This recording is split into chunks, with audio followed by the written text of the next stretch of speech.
covers what I call non-classical grappling. I didn't create a single thing. I didn't make anything up. I mean, this is just from some years of doing just various grappling arts. It's the approach, I think, that makes it different. Why am I, if I'm sparring with somebody and I'm doing good, why as soon as he starts to engage a clinch, why am I playing his game? You got to think about fighting. If you think about fighting, I mean, it doesn't matter if you go out on a playground and watch two 10-year-old kids get in a fight, or if you're watching professional boxing. The loser of the fight will initiate the takedown. They'll initiate the clinch. Why don't I just tweak this grappling where it works a lot better for me? Instead of trying to learn how to submit you, why don't I just make sure I don't get submitted? Instead of trying to take you down, why don't I learn how not to be taken down so that I can use Jeet-Kune-Do? But I am grappling, so it's a non-classical approach. I have no goal of getting you on the ground and choking you out or putting you in an arm lock. My goal is to knock you out and not be knocked out.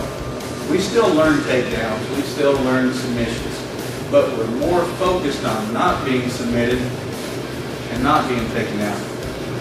It's an old one that, like I said, Jim Long probably showed me, or a group at Tulsa here about 10 years ago. What we do on this drill is we work punching backwards.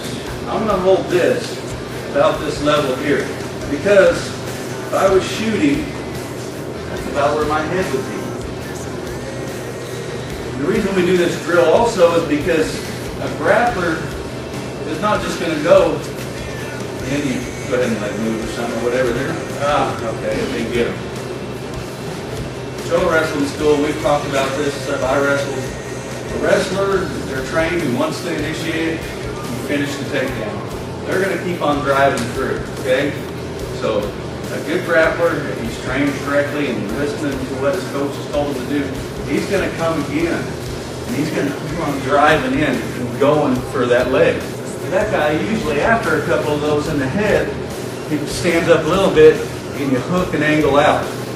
Just like we hit here, hand first, forefoot, I want to hit your head or my target before this foot hits the ground. You're doing the same thing here. Bang. That way, gravity will help you hit harder. Boom. So I don't wait and shuffle, then hit. I hit as I'm shuffling, okay? Kind of moving around. Okay? What I do on sprawl, basically, just real simple. And don't do these all full force when you drive each other's face into the carpet today. You know, we all know I'll be able to go even higher. But the nice thing to remember is this. If he wants this leg, what I've come up with is I try to put that hip on the ground. So I switch here. I want this hip on the ground. I like put my hip on the ground because I can keep one leg bent slightly so I can pop back up faster. Okay. Let's shoot this through here.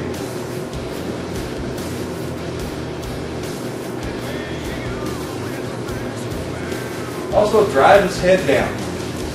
And that's coming down, and I'll cover this next, but I would like to go on sprawl second.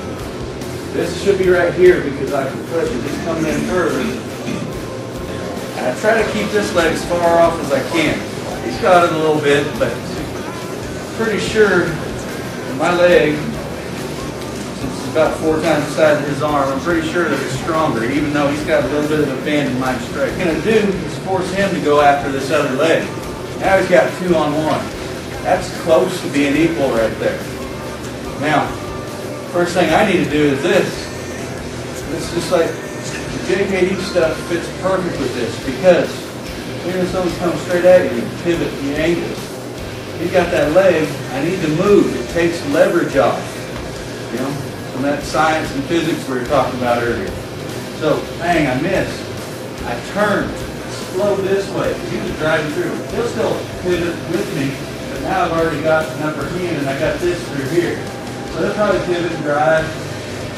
After he comes certainly this way, the further he pushes, the more force he's putting on his face.